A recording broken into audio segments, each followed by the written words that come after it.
Shalom, selamat pagi anak-anak Miss Tresna yang ada di kelas 5. Hari ini di hari Rabu 20 Januari 2021 kita akan belajar kembali ya. Nah, kita akan mulai dari pelajaran IPS kita ya. Anak-anak Miss semuanya sudah siap belajar kan? Yuk kita sama-sama untuk belajar. Nah baik, pelajaran kita hari ini pelajaran IPS dari tema 5, subtema 3, pembelajaran 3 dan 4. Nah mari siapkan buku tema 5-nya, kita akan sama-sama belajar ya.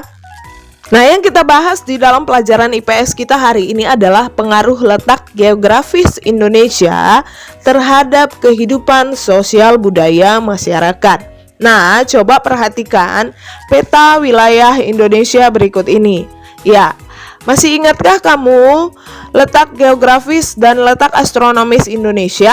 Iya, nah secara geografis Indonesia diapit dua samudra, yaitu Samudra Pasifik dan Samudra Hindia, dan juga dua benua, yaitu benua Asia dan benua Australia. Masih ingat dengan ini kan?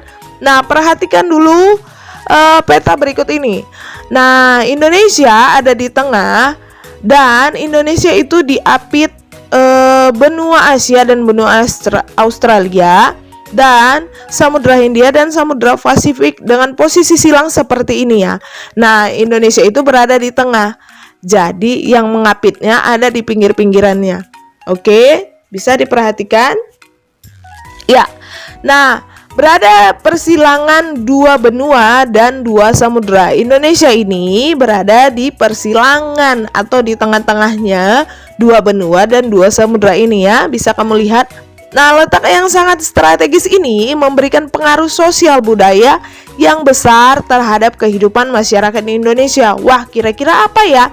Nah, bangsa Indonesia menjadi bangsa yang terbuka untuk berinteraksi dan bekerja sama dengan bangsa lain. Oke, nah coba kamu lihat, apa sih sebenarnya pengaruh letak geografis Indonesia itu bagi Indonesia ya?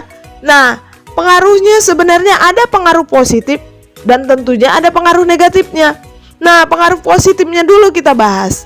Pengaruh positifnya itu, yang pertama terjadinya pencampuran antara budaya Indonesia dengan budaya asing.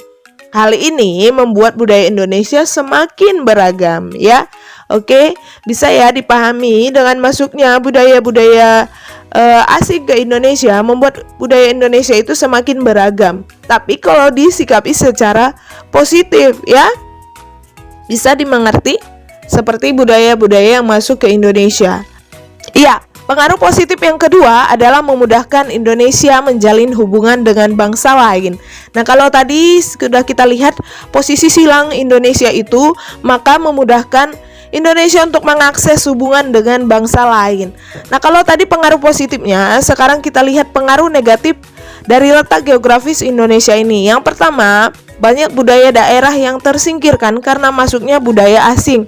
Tadi banyak budaya asing yang masuk ke Indonesia. Namun kalau kita tidak pandai untuk memilihnya, maka budaya asli Indonesia ini akan tersingkirkan. Yang kedua, masuknya budaya yang tidak sesuai dengan norma di Indonesia.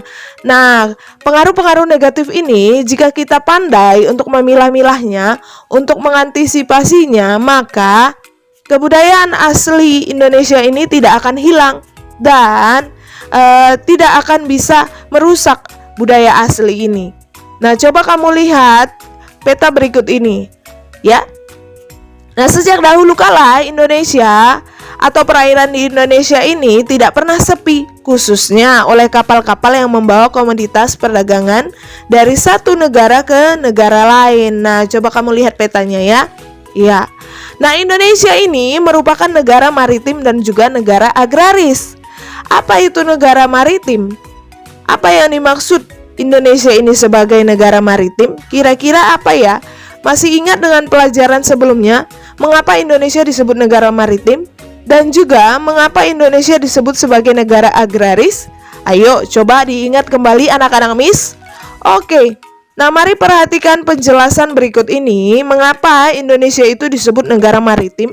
Dan juga mengapa Indonesia itu disebut negara agraris.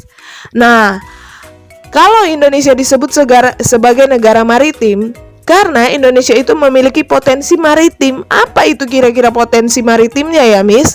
Nah, potensi maritim yang dimiliki Indonesia ini adalah yang pertama, pariwisata bahari yang menarik.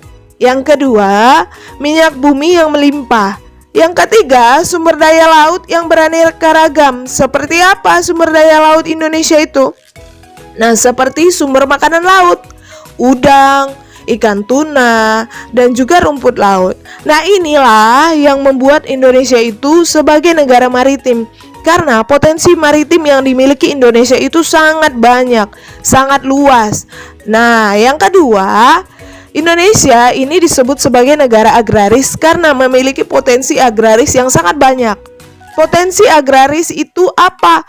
Potensi agraris yang dimiliki Indonesia adalah ketersediaan lahannya. Yang berikutnya, tanah Indonesia ini sangat subur.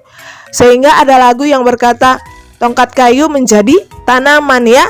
Nah, itulah saking suburnya tanah di Indonesia. Yang ketiga, iklim yang mendukung. Iklim Indonesia ini adalah iklim tropis yang mendukung pertanian di Indonesia. Yang berikutnya, tanaman-tanaman yang dimiliki oleh Indonesia ini adalah tanaman-tanaman yang unggul seperti rempah-rempah, pertanian juga merupakan tanaman-tanaman yang unggul ya. Nah, coba kamu lihat potensi maritim dan potensi agraris yang dimiliki Indonesia ini didukung oleh sarana komunikasi dan transportasi yang memadai untuk memudahkan masyarakat untuk memenuhi kebutuhannya. Ya, kebutuhan-kebutuhan masyarakat itu sangat beragam, tetapi potensi maritim dan potensi agraris ini didukung oleh sarana komunikasi dan transportasi yang memadai. Ya, bisa kamu lihat gambarnya ya. Sehingga dari satu pulau ke pulau yang lain ini bisa tercapai, bisa dipenuhi kebutuhan-kebutuhan masyarakat di seluruh Indonesia ini dipenuhi karena adanya sarana komunikasi dan transportasi yang memadai tadi ya.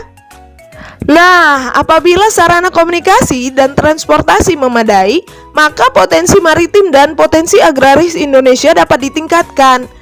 Hal ini akan mempengaruhi pada tercapainya pemerataan kesejahteraan penduduk. Oke, bisa dipahami ya pelajaran IPS kita hari ini. Nah, sampai di sini pelajaran IPS kita. Kiranya penjelasan Miss ini dapat memahami kamu untuk belajar ya. Selamat belajar, Tuhan Yesus memberkati. Shalom.